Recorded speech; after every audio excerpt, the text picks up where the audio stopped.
Smith, and I'm happy to be able to talk to you all about justice in the system, social injustice in the system, and dealing with social justice issues. Today, we're here and we're going to talk about a few issues. Mainly, there's a movie documentary, and it's called They Call Us Monsters. And I want to talk to you about that documentary because I want you to go see it if you haven't went to see it. And if you can get it on YouTube, and it's a small fee, probably $3 to $7 to get the movie. Get a group together and go see this movie because it helps you understand what really happens in the system. And there's a lot of hidden factors that the public does not get an opportunity to know about. But this way of punishing and this way of getting revenge is a way of just damaging our communities and the climate in our country even more. It's not really showing that it's beneficial to the victim or to the people that are being accused of the crime or that have done the crime. It does show damage and harm. So there were three boys that, it started off with more than three boys. They started with this documentary working on a film class in jail. And it shows that they were putting the film together and how many of them were locked up for various little things, just, some small, some big, but they were just locked up for long periods of time. And in no place in the world can you just throw away the key, just lock somebody up and throw away the key. But in many cases in the United States, it seems like people have go to jail for something at 17, and there's a man that they interviewed that has been in jail since he was 57 years old. So it seems like they do throw away the key when it comes to people of color. The documentary is about three Latinx boys, and many times African American and Latino are the ones that suffer the most from the laws that are made for crime.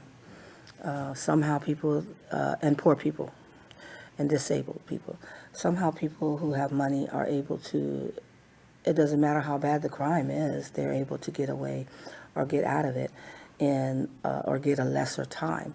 But when it comes down to blacks and Latinos, they end up going for extra amount of time in many cases for small things or simple things. It's recorded that people are 86% of the people that are in jail across the country is basically because they can't afford bail or they're awaiting trial and they haven't been convicted of a crime. So there is a problem with people going to jail, and it is really becoming a gimmick. It is really a known thing just for profit. And so people have to talk about it so that people can do something about it. As long as people don't say anything, then people are not aware. So what's been happening is it seems to be easy for the system to lock up young people and put them in jail for long periods of time, and they just continue to make money off of the young people while they're in jail. It's really the new slavery, and no one really speaks up or says anything. And when they do, people don't always listen or pay attention. So we're here today to help enlighten some of the things that go on and talk about it. We don't know everything. We want to open the discussion for people to start talking about it. We want to let you know that it's a need. It's time for something like this to be a household conversation. It needs to be talked about in your home, talked about everywhere that you go. So when young people are in trouble, should the young people always be locked up? Should we give them benefit of the doubt? Can we reduce the harm that's done? When young people do things, can we give them chances?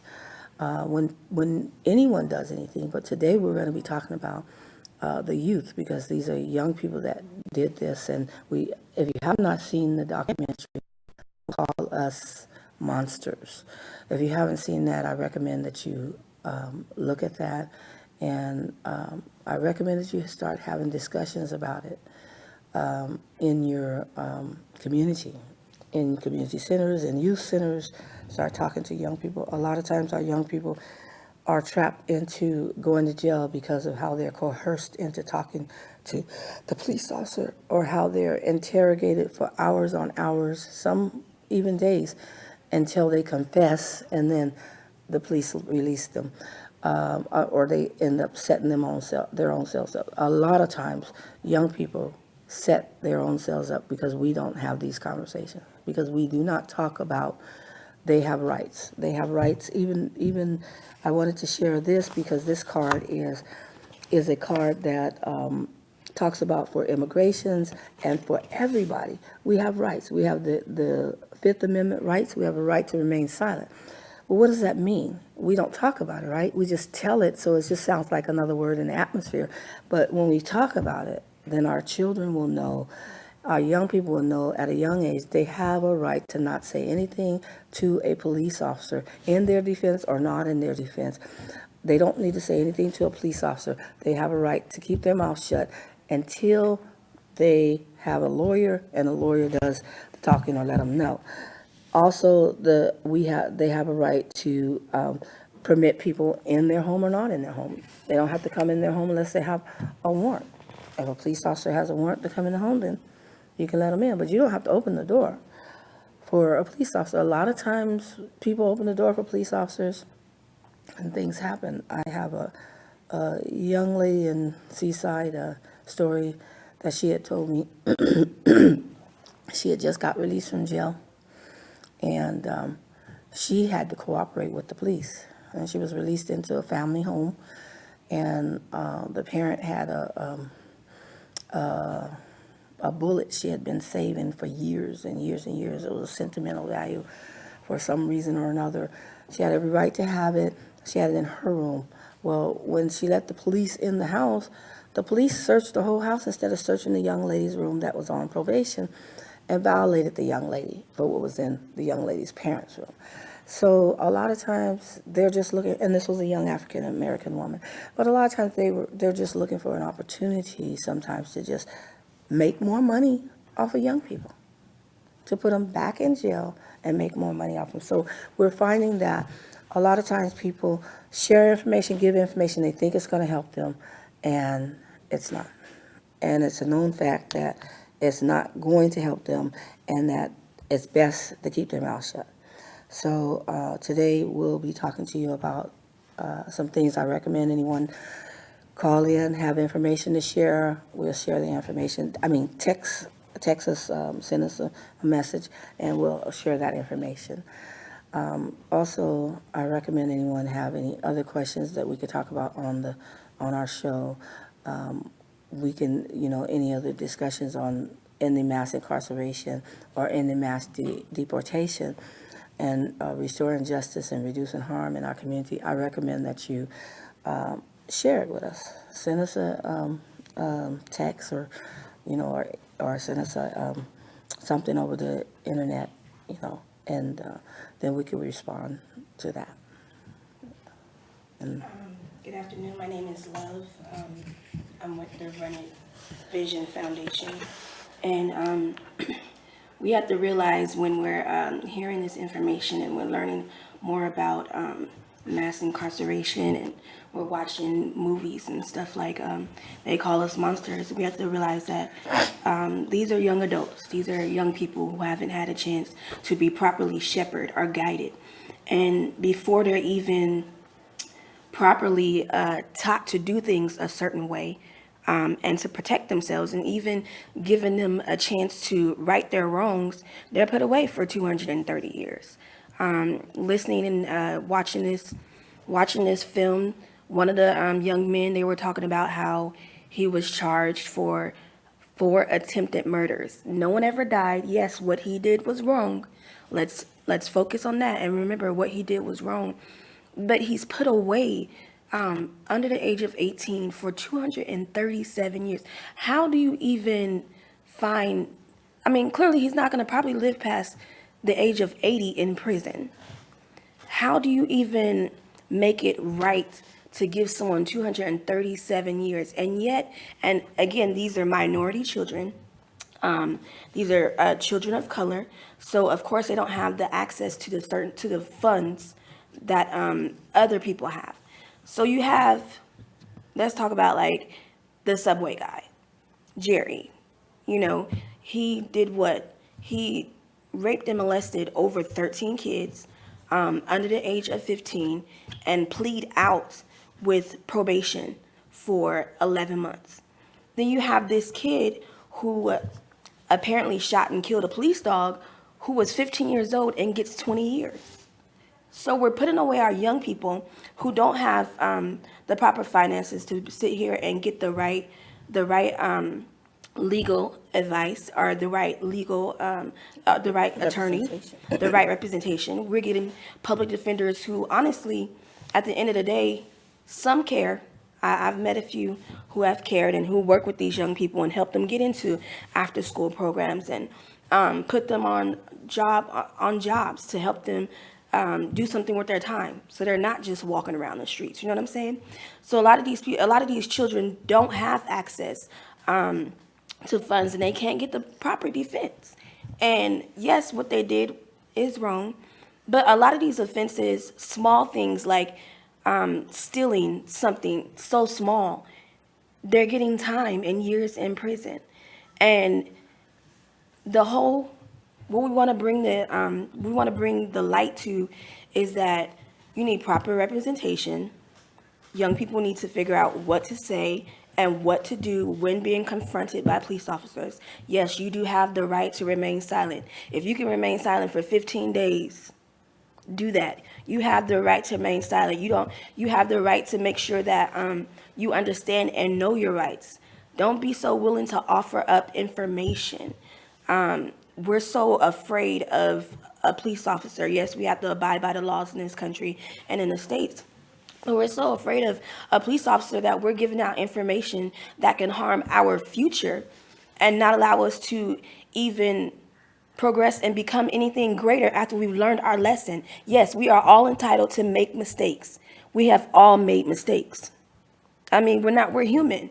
How are you not in this life not making a mistake and learning from it? You may not repeat the same mistake over and over again, but you're learning from it. Why? Because you had the chance to learn from it. You had someone guide you. You had someone talk to you. You had someone sit down and try to get to understand and know you. And these children, they're not given that opportunity. First of all, they can't even defend themselves because the first thing that they have to do, not only do they not have to talk, but they can't give a reason as to why they did what they did. There's always a reason. Try to understand that. Like, there's a reason. Some of them are not growing up with the proper parents. Some of them don't have fathers in their household. Some of them don't have anyone helping them. Like, there's a reason why the things that they do occur. So we need to bring light into. And if you're a youth mentor in the city, please, by all means, stop disrespecting and talking down on these young people and reach out to them. They're so lost. A lot of them are so lost. They just want someone to talk to. They just want someone to hang out with. They just want someone to care about the things that they are going through. Because a lot of times they'll find themselves doing things that they should not be doing because they don't have anyone that cares enough. So there's mass incarceration for small things that just really do not make any sense. Like, you're just constantly putting these men and these young women in prison, not giving them a chance. They're not able to come out. And then when they come out, it's like there's no programs or any jobs or anything for them to get into because of some of the things that they've done. And and then they find themselves back in the same situation. They find themselves repeating that same cycle over and over again when all they need is the proper support. All they need is the proper legal advice. So we're sitting here, we're talking about, they call us monsters. And a lot of them refer to themselves as monsters because they know, they understand what they did was wrong, but they were never given a chance. They were never given a chance to try and survive. And so what we have to do as people is educate ourselves so that we know what's going on in the system. It's just a new form of slavery, as I said earlier. So therefore, when these kids go to jail for 200 years or 100 years or 3 life sentences or 4 life sentences or 5 life sentences, it's really an abuse of the judge's authority to even do that, knowing that a kid won't live that long, knowing he won't live that long. I mean, a life sentence is a life sentence. Doubling them, tripling them, and quadrupling them, that's just really something that is pretty much abusive, and it's at the cost of the taxpayers. How many people that have done something wrong that wants to pay for their wrongdoing for the rest of their life? Everybody makes mistakes. Some mistakes are a little worse than other people's mistakes, but it's never a mistake that people can't say, well, this person can't do better later from.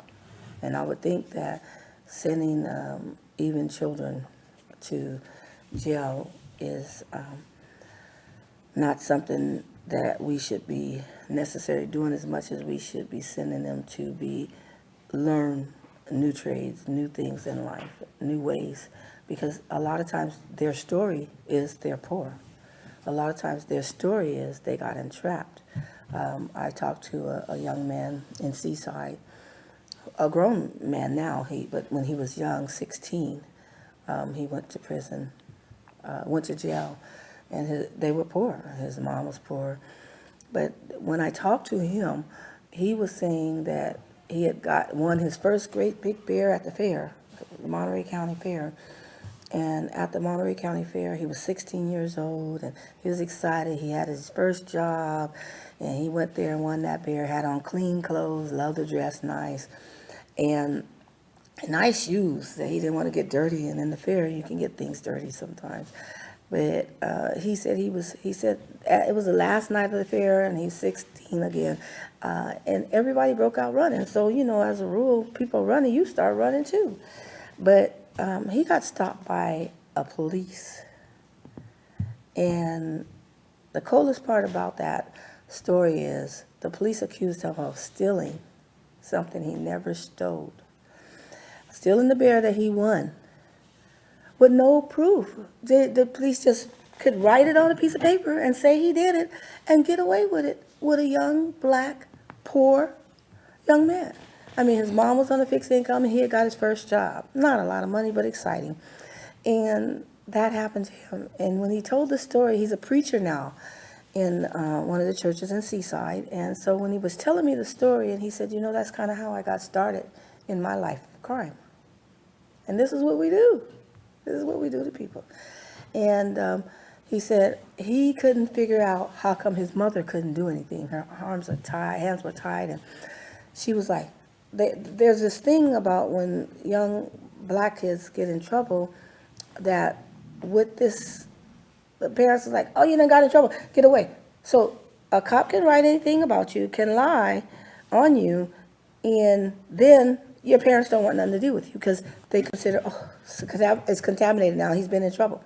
So the setup is beyond just when you really do something wrong and they give you triple the life sentences that they would not normally give to maybe your white counterpart, but they give it to you as a black person or a Latino person. That is known facts here, and even in Monterey County, but all across the country. But it's really bad when, you get in jail and you have people that say, I'm not having nothing to do with you because you went to jail or you got in trouble because you did something wrong. This boy was going back and forth to court with his mom, and they kept telling him to plea, and he kept saying he didn't do nothing wrong. He had this public defender. All the public defenders do, by the way, is talk you into pleading. In most cases, still 80-something% of the cases that are tried, I venture to say in Monterey County, are usually they plea out. There's no trial. And then when you do go to trial, there's still some way that they can get that, they can pull that off, where our children of color can go down for the crime that they're accused of. And a lot of times they don't even have to have evidence.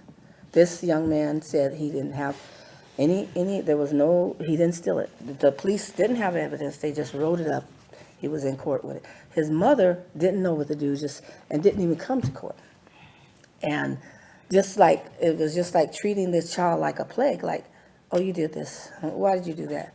It's like we believe the lie that's being told, especially if we hear it's being told about a black person, or especially if we hear it's being told about a Latino person. We believe the lie. And we like, oh, just do this, just do that. The person doing it to you is perfect, but that person that's being accused by a particular person is not perfect. And we tend to start shying away from them and destroying their lives for them, helping that. When we should be a community of people that's working and rallying around and showing love and respect and honor to people, even when they do wrong, and not destroying their lives, but giving them the benefit of the doubt, building them up and helping them, because good begets good. So if we help them and show them the good that's out there, then that can help create desires for good. We don't want to just disband ourselves and move away from people just because they have done something wrong, or they are accused of doing something wrong. We have so many innocent people in jail, so many innocent young people in jail, and they feel like, oh, they think that about me. Oh, well, forget it. They said that about me. Oh, well, and especially young people, because this young man went on to get himself into trouble off and on, even ended up on drugs, and finally got out off this chain of events almost 20 years ago, and is now preaching and doing good in his life. But he has the stories that led him to this. So mainly this eye-opening opportunity or time to discuss in your house, to have a household conversation about ending mass incarceration and about they call us monsters. To have this household conversation should help open eyes of people so that others don't suffer, so that whole families and generations don't be destroyed just because of a mistake or just because of abuse in the system. And a lot of times the abuse in the system starts in school. It starts in elementary school, and it moves on from school, the pipeline to prison, and kids are damaged. And it starts with us a lot of times not making sure we have the right people teaching the children, right people over the children. Sometimes we have teachers that's been teaching our kids for 30 years, destroying lives. Monterey County has the highest level of child illiteracy by the 3rd grade, so that should tell you something right there. And most of those kids that are child illiterate, the majority of them are children of color. But they're not the majority in the county. Monterey County only has 2.7% black kids in this county. And most of the black kids suffer at the hands of teachers in school with not learning. But it's a law, it's compulsory education, so it's a law that they go to school. So is the law that they go to school and the parents teach them, or is the law that they go to school and they be taught in school? So it starts in school. The abuse in the system starts in school. And when kids get neglected in school, they end up in the system. It's just a known fact, And Monterey County has the highest level of divide between the rich and the poor. So the social isolation piece helps continue to create problems where people move out of communities and schools are not funded by the taxes for that particular district or community, right? And so then poor families struggle in those communities among each other, and things begin to happen because people begin to try to survive the best they can. We don't have affordable daycare. We don't have affordable housing. We don't have affordable different things that needs to happen. So then you have these poor communities. There's not jobs anymore. When I was coming up, I could get a job at 14. I worked from 14 until I was, 18, aged out of it. Same thing happened when I have 9 kids, so raising my 9 kids. All of them, except for my last 3, could get a job at 14. Well, I didn't have a problem. I didn't see my kids in and out of jail. They were, we did things. We were able to do things. Yes, as poor people, we were able to do a lot of things.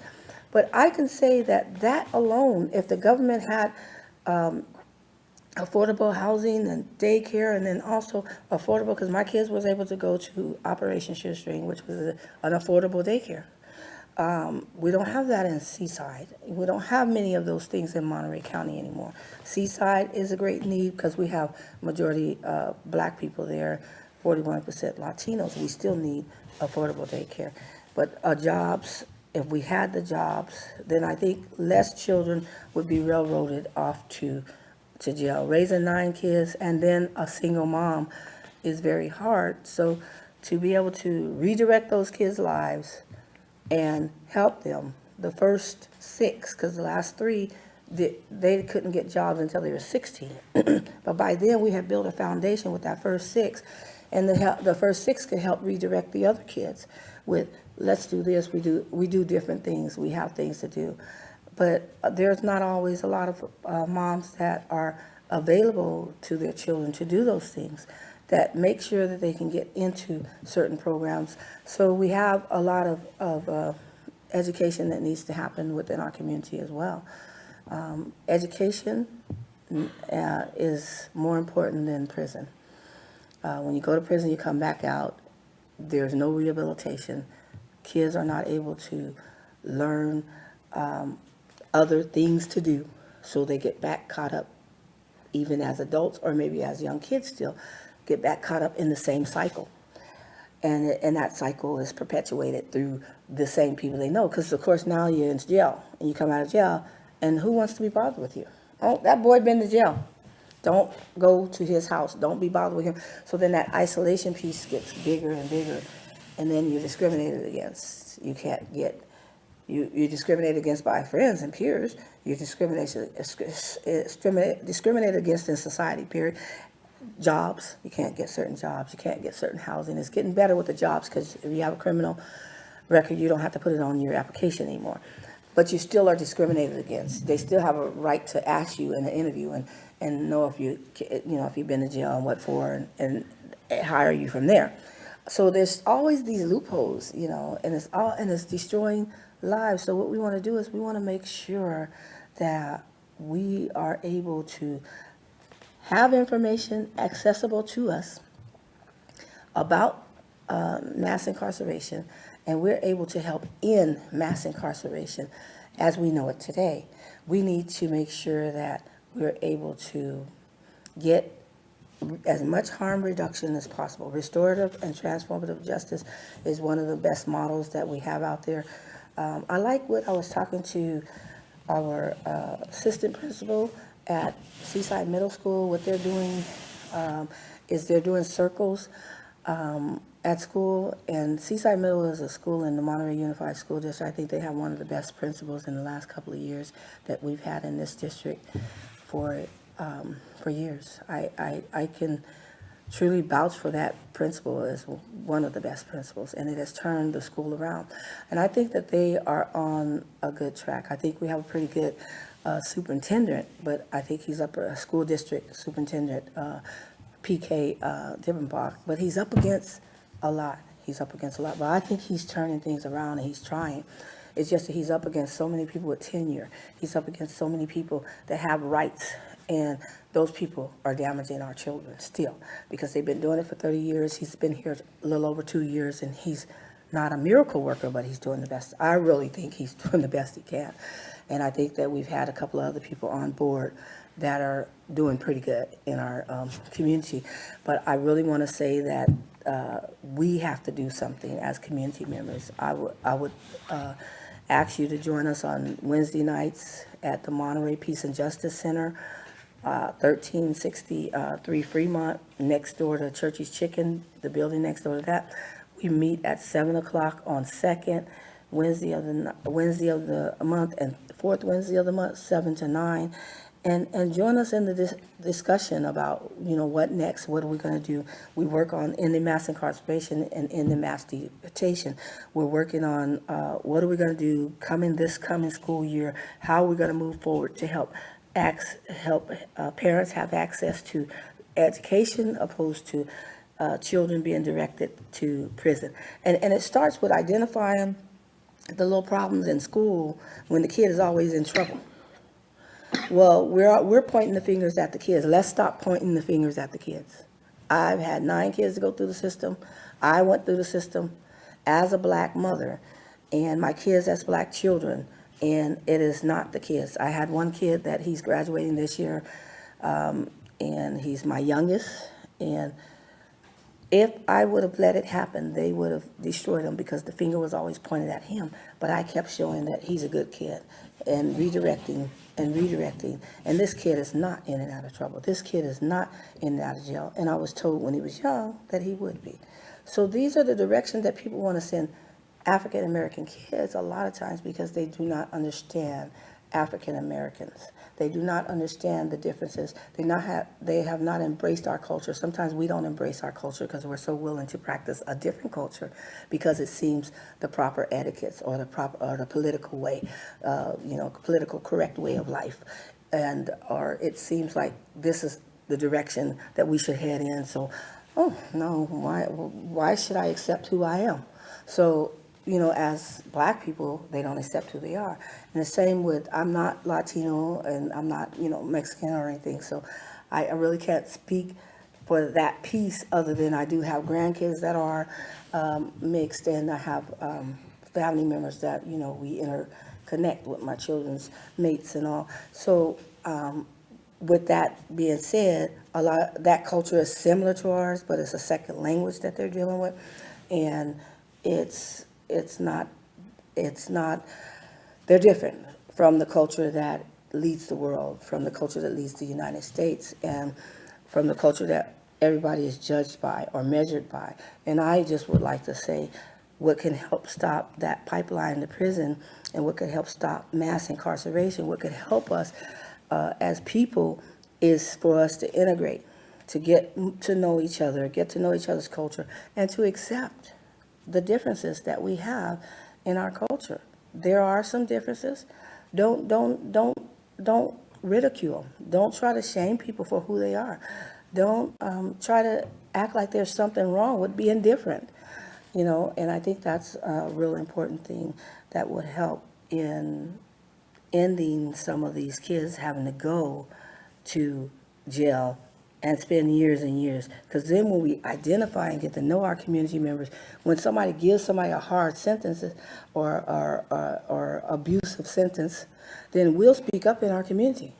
We'll stand up in our community, and we'll go to our community leaders and the local leaders and make sure that these things don't continue to happen. And it starts in our school district. It starts in our communities, knocking on doors sometimes. It starts in our city council meetings, that we make sure that there's things done for our kids so that they don't end up in the system. Talk about that. And of course, we're not expecting this stuff to happen overnight. It's gonna actually take work, and we always expound upon being involved in the community and knowing who your neighbors are, and I guess being a part of their life. I was always told that it takes a village to raise a child, and I think that we've strayed away from that, and that's why we find ourselves in these situations where our children are getting condemned for small, simple things. Especially when it comes down to education and being in the school system, and always being accused of something and never being properly redirected. Then you get frustrated, then that child gets frustrated, and then now he has that thought, well, they're never going to believe me anyway. So now, if they're not going to believe me, now let me start acting a certain way. You're never going to believe me. You're never going to stand up for me. So now let me start acting a certain way. And a lot of the acting out, it starts with that. It starts with the lack of support. It starts with the lack of belief in them. And when you're displaced and you start feeling that way, and you're not getting the proper emotional and the proper physical and the proper mental care, then you find yourself doing certain things. you find yourself doing certain things. And so, I mean, I can't predict, I can't begin to even understand the lives of the children inside of the documentary They Call Us Monsters. I have no idea how they grew up. I know that I know where they ended up, and I know that we end up that way when we end up that way when we're around certain things. And I believe one of the young men said he had saw someone get murdered right in front of him, and he was 8 years old. So that became kind of like a custom. Not, I wouldn't say a custom or a way of life, but when you're constantly introduced to something, not saying that that led him into doing the crime that he committed, but when you're introduced to something and that surrounding never changes ever, you find yourself getting caught up. It just happened because it becomes now the way of life. And unfortunately, these children are getting caught up in a way of life it's not healthy. It's not okay. And now it's our turn to step in and to intervene and to help them out and to speak up for them. We need more advocates. It's plain and simple. We need more advocates in the community. We need to stop bashing our children, calling them bad and liars. We definitely need to redirect them. They Call Us Monsters was it was absolutely powerful because you sit back and you listen to these gentlemen tell their story, and they're so, how do you say, not open, but they're so, I can't think of a word, but they're sharing their stories and they're sharing how they grew up and they're sharing how they came into the situation and how they ended up like that. And dang, I really want to find a word for it. Not open. What is the word? I don't know. But they're just sharing their story. And it's just really interesting how it's just really interesting how the justice system and the judges are giving these men and these gentlemen and these ladies, they're giving them all this time in prison. And it's literally impossible for any of them to even stay in prison that long. They're eventually going to die. And their futures are taken away from them because of bad decisions that they're making. But it's becoming to the point where it's just too many of our young people in the prison. Some of them we're unable to reach. Some of them were unable to get through to them. But there are children, there are young men and young women who will listen, who will accept that chance of having yet another chance to be free, having another chance to better themselves and to be out in this world and try to make something. Go to school and educate themselves. There are children out there, and we'll never be able to reach those children if we keep avoiding them in a sense and not wanting to reach out to them, because no matter what you say, the most powerful thing that you can do while living on this earth is to speak. Your words hold a certain type of power. Your word, a certain type of gravity. And eventually, if you keep speaking and you keep talking about it, eventually they're going to gravitate towards it. They're going to listen, because that's what we do all day, every day, is what we talk in every occupation and what we do. And they're eventually going to gravitate towards it, and they're going to listen. These gentlemen, I'm pretty sure they had a lot to say, and I'm sure that no one actually took the time out to actually listen to them. Because if you hear one of them talk about how he ended up in the situation, no one was ever listening to him. No one ever took the time out to speak with him. So the most powerful thing that you could do on this earth is to speak with somebody and help them and redirect them. I want to, getting close to the ending of this, I want to make sure that I assert, that you have a right to remain silent. I want to say your Fifth Amendment right. Young people especially need to understand that nothing they say to a police officer is going to make their case better or help them with their case. People have been known to think that, and Police officers, by law, are not able to get on the stand and testify for you on your behalf. Anything you say and do can and will be held against you. Can and will be, that's an important statement. But anything you say that could benefit you, a police officer cannot get up and testify on your behalf. He can only testify against you. These are things that young people have not been taught. These are things that must be known, that you have to assert your Fifth Amendment right. Nowadays, you feel guilty asserting your Fifth Amendment right, saying, I plead the Fifth, or, I don't say anything. But you have that right. It has never been taken from you in the United States. You have that right. And you need to learn and practice being silent, because they call us monsters. A lot of those children were interrogated so much and talked to and coerced into giving a testimony, or wore out so long that they would admit to something. Some of them admitted to most of them were admitted. In most cases, kids end up admitting to stuff just to make it better, or just because they're coerced, or they're told that if they plead or they admit, then, confess, then this will go away or that'll go away, when it's only going to get worse for them.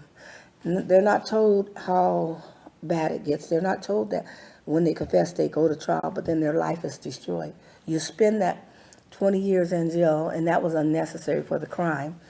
And then after you spend the 20 years in jail, you spend another 20 years fighting for life to survive. Now, how do you live? Do you live off your girlfriend, your wife, your mama, your daddy? How do you live? Do you live off of society? How do you live? Do you get a house? Do you not? Do you get a job? Do you not? How do you live? 20 more years, another life out there. Then after the 20 years, you're so old, it's hard for you to get a good job or whatever, but you still do another 20.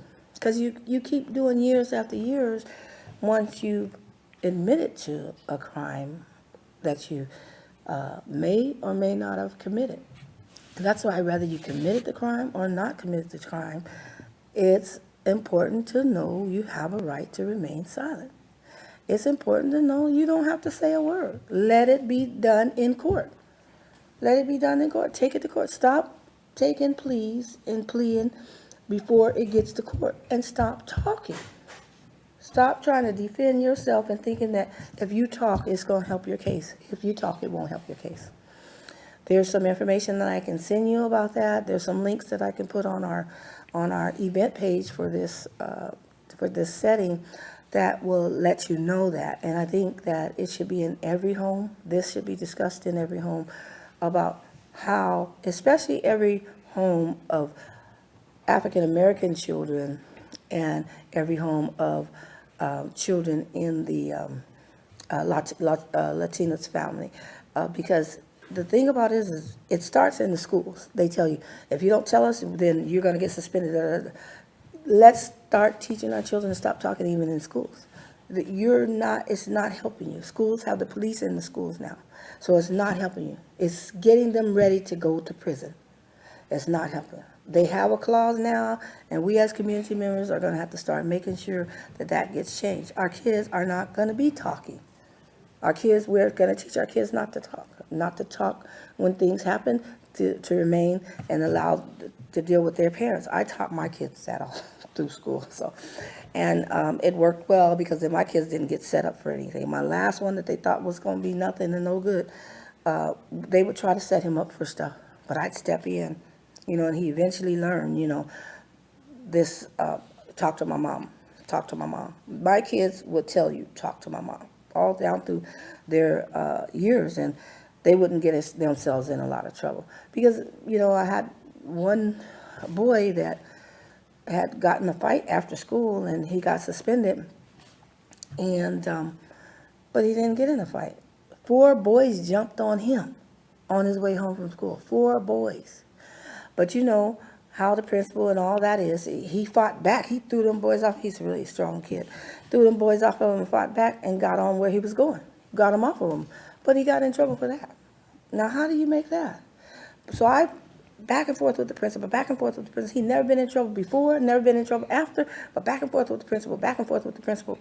And they're like, oh, for his protection, we're going to suspend him. I said, no, you're not going to suspend my son.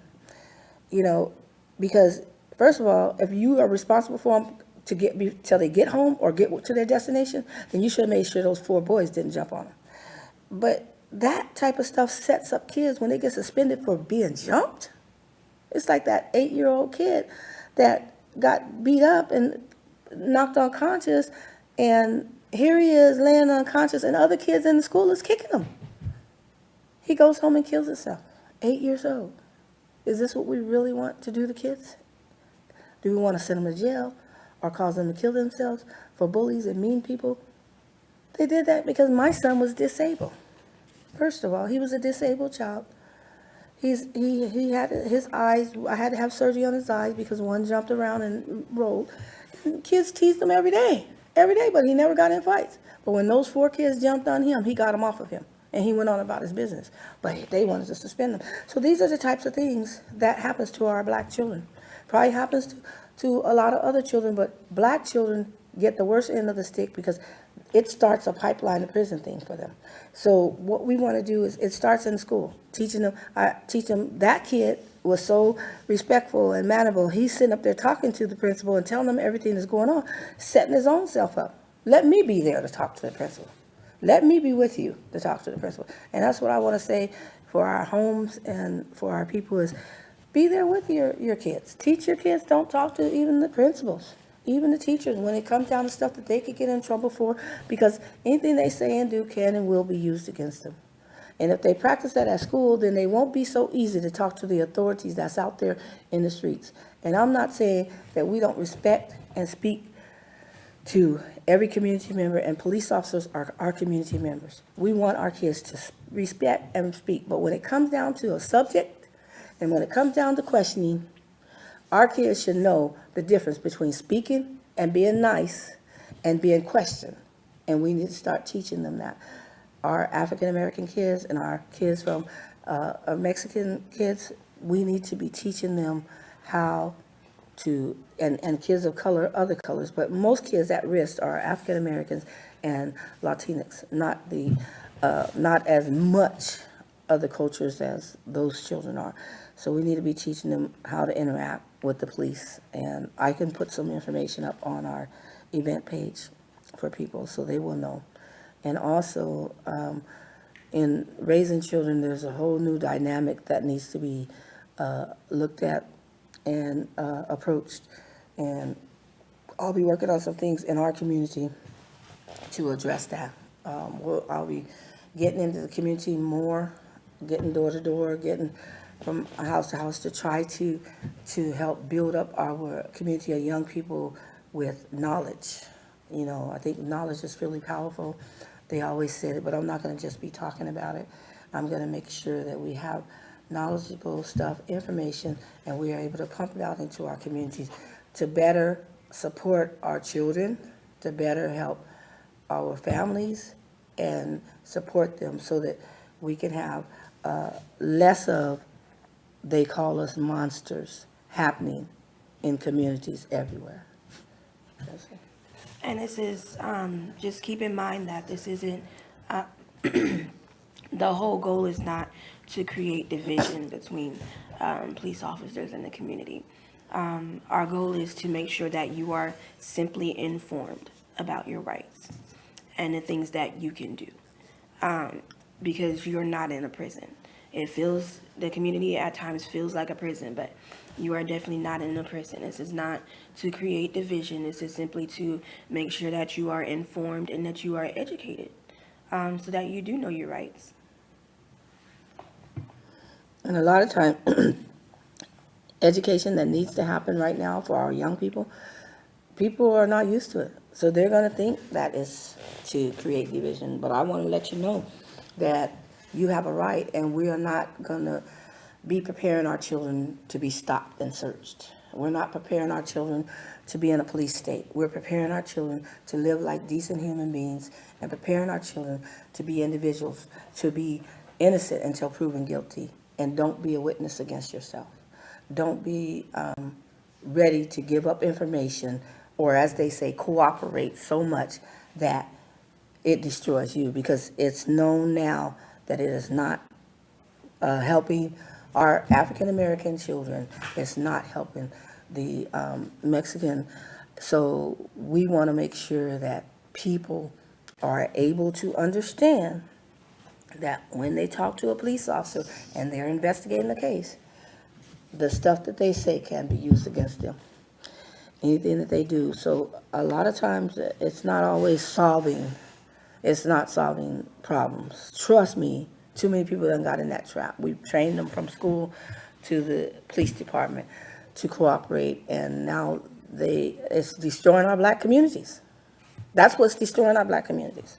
It's destroying communities where Latinx live. That's what's destroying them. But what we do need to do is get out in the community, show love, respect, and honor, and get out into the community and help our families where there's struggles. Seaside did it. We got out in the communities, and we need to do it even more. But we got out in the communities and help.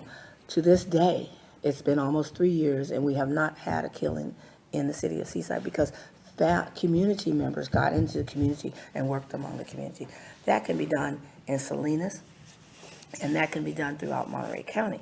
We get in the community, work within the community, work and have a better plan, and also educate our children about how they interact with community members, including the police, and what their rights are, and that we're teaching them to be nice and friendly, and we're teaching them to respect everybody, but we're not teaching them to be witnesses against themselves.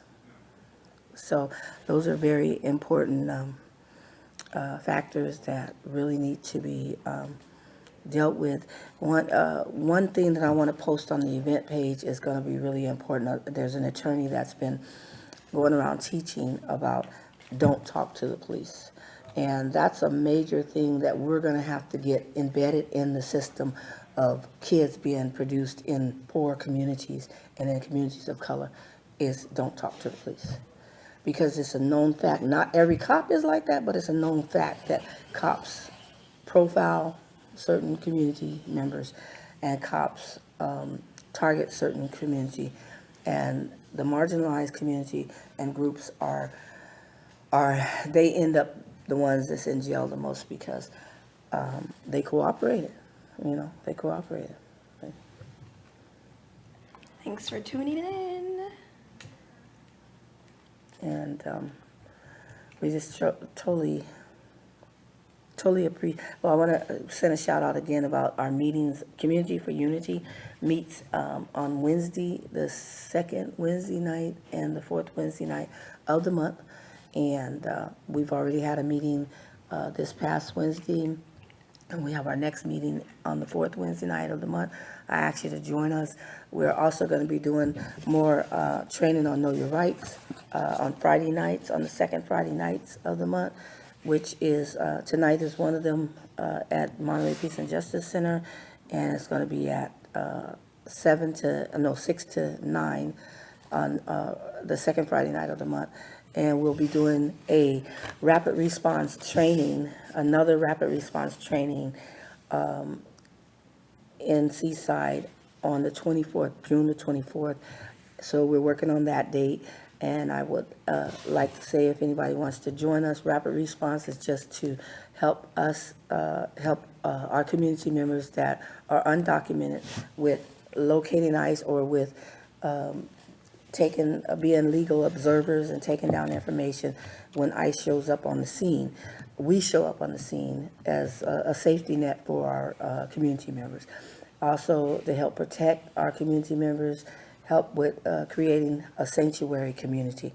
So we're working really hard on, we are working on the cities in Monterey County being sanctuary cities, and we're working really hard on creating sanctuary communities. Now, how we do that is with you. We do that with the community members. We help the community members know their rights. We help everybody to know the rights.